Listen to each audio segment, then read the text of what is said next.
예, 이번 시간에는 유체의 기본적 성질에 대해서 배워보도록 하겠습니다. 자, 먼저 각종 물리량들인데요. 이거 자체가 뭐 시험에 나온다라기보다는 이런 것들이 전반적인 내용이 가장 기초적인 것들을 차지하니까 꼭 우리가 알아야 될 필요성이 있다라고 말씀을 드리겠습니다. 자, 먼저 중량은요, 질량 곱하기 중력 가속도, 즉 W=mg라는 공식으로 표현이 되고 있고요. 밀도는 자, 질량을 체적으로 나눕니다. 그래서 단위가 그램 퍼 세제곱센티미터나 톡 퍼 세제곱미터를 하고 있고, 밀도는 이 노라는 기호를 많이 쓰고 있습니다. 물의 밀도는 3.98도씨, 약 4도씨에서 최대가 되고 있고요. 물의 밀도, 즉 단위 중량하고 같은 거죠. 그래서 1g 퍼 세제곱센티미터를 단위로 하고 있다라는 거 알아두시기 바라겠습니다.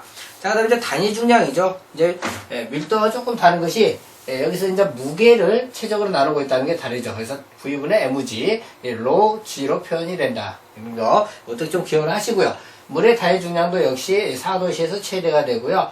순수한 물은 1g 퍼 세제곱미터 또는 1톤 퍼 세제곱미터 이렇게 되고요. 해수는 1.025가 되고 있습니다. 자, 비중이라고 하는 것은 단위가 무차원인데요. 물의 단위 중량분의 물체의 단위 중량 또는 물의 밀도분의 물체의 밀도 해가지고 물을 기준으로 해서 물체의 값을 비교하고 있는 것이다. 자, 비체적이라고 하는 것은 단위 중량의 역수를 비체적이라 하고 있습니다. 그리고 이제 점성, 내부 마찰이 있는데요. 이것은 이제 유체의 그 흐름을 균일한 속도로 만들기 위해서 내부적으로 그 조절하는 그 작용을 하는 것을 바로 내부적인 마찰이다 또는 점성이다 이렇게 불러지고 있습니다. 자, 전달 능력입니다. 전달 능력은 점성 계수 뮤하고요. dy분의 dv라는 속도 변화, 즉 속도 계수하고의 곱으로서 표현이 되어지고 있다라는 거 기억을 좀 하시고 이것도 간혹 시험에 나오고 있습니다. 그러니까 점성으로 인해 유체 내부의 전달 능력이 발생을 하게 되고요.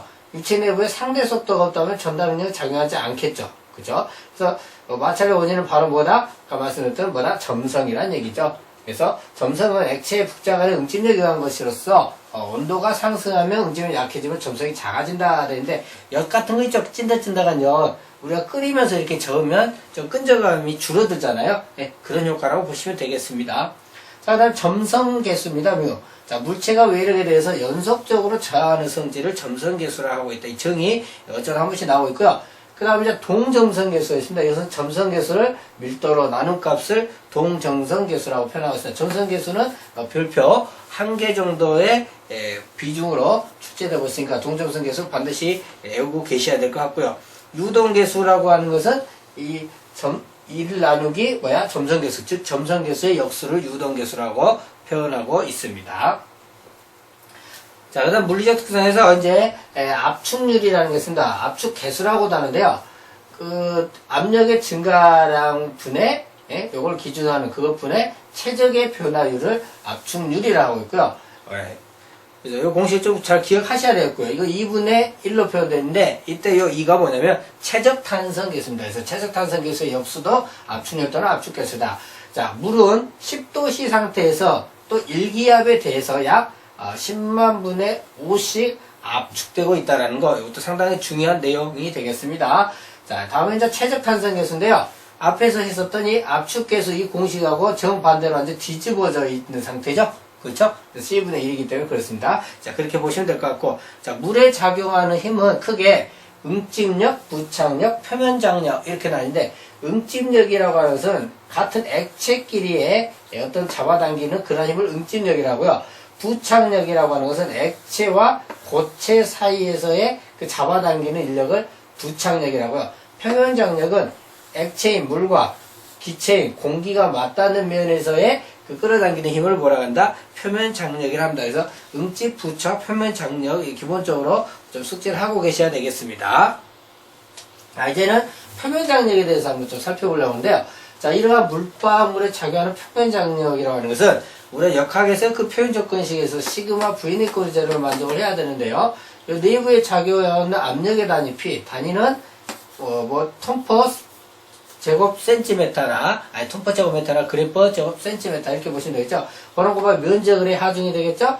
얼마예요? 요거 원이니까 요 직경을 D라고 하니까 4분의 파이 D의 제곱이죠. 그 다음에 요 압력하고, 이 누르는 이 압력하고요, 요 주변 한 바퀴에서 작용하고 있는 이 표면 장력하고 그게 같아야 될 거 아니에요? 그래서 이거하고 표면 장력 T하고, 그 다음에 얼마예요? 한 바퀴 얼마입니까? 그렇죠? 파이 D죠? 파이 D. 이 값이 같아야 되겠죠? 여기서 D를 구하면 파이 D가 삭제되고, D는 4분의 PD라는 공식이 성립이 되겠습니다. 이것도 별표 1개 정도의 중요도로서 출제가 되고 있으니까요. 잘 관리해 주시고요. 자, 비눗방울 같은 경우에는 비눗방울 안에도 공기가 있기 때문에 이게 절반으로 줄어들어서요. 2분의 PD가 되고 있습니다. 이번에는 자, 모세관 현상입니다. 자, 모세관을 연죽으로 이렇게 세웠을 경우에 여기 액체와 이 표면에 있는 부착력과 또 액체 혼자의 응집력과의 그 차이 때문에 발생을 되는 것을 말하겠죠. 그죠? 그래서 여기서도 보면 시그마 V는 이꼬르 제로라는 식에 의해서요. 자, 수압은 어째요? 깊이에 따라 비례하잖아요. 그죠? 이거 토질력학에서는 여기를 R 곱하기 H, RW 곱하기 H 이렇게 표현되잖아요. 여기서는 RW 대신 W라는 부호를, 스몰 W라는 부호를 쓰죠. 수량에서. 그래서 스몰 W 곱하기 HC가 되겠죠. 자, 이것이 응력 단위의, 얘가 간극 수압이었잖아요. 수압. 그죠? 토질력학에서는 수압이고, 여기도 수압이죠. 그죠? H. 그래서 이거는 응력의 단위입니다. 곱하기 면적을 하중으로 바뀌죠? 이거 한 바퀴, 직경이 D니까 얼마야? 4분의 파이 D의 제곱. 자, 이거 하고, 이 표면 장력이 일으키는 힘하고도 같아야 될 거 아니에요. 표면 장력을 딱 이렇게 세우려면 T 곱하기 무슨 세타? 그렇죠? 코사인 세타죠? T 곱하기 코사인 세타가 이 벌어져 있는 표면 장력을 이렇게 세웠고요. 자, 한 바퀴니까 얼마야? 파이 D죠? 파이 D. 그죠?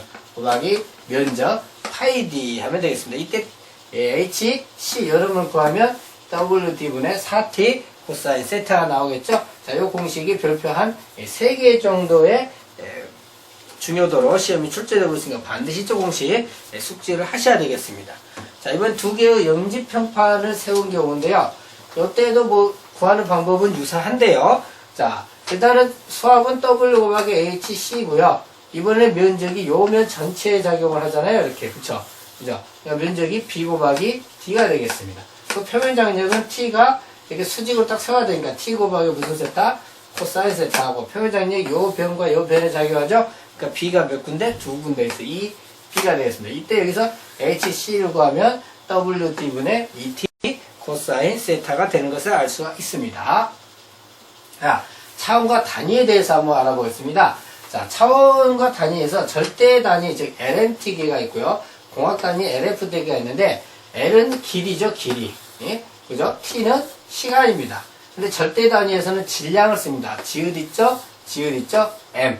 그죠? 공학 단위에서는 힘, F를 씁니다. 이렇게 됩니다. 그 차이. 자, 그러면 LMT계와 LFD계를 사용 후 변환할 때는 우리가 힘을 이용하는데요. 힘은 이거로 질량 곱하기 가속도. 얘는 킬로그램 단위라면 얘는 메타 퍼 세크의 단위기, 제곱의 단위이기 때문에 이걸 불호로 쓰면 킬로그램은 M이죠, M. 그죠?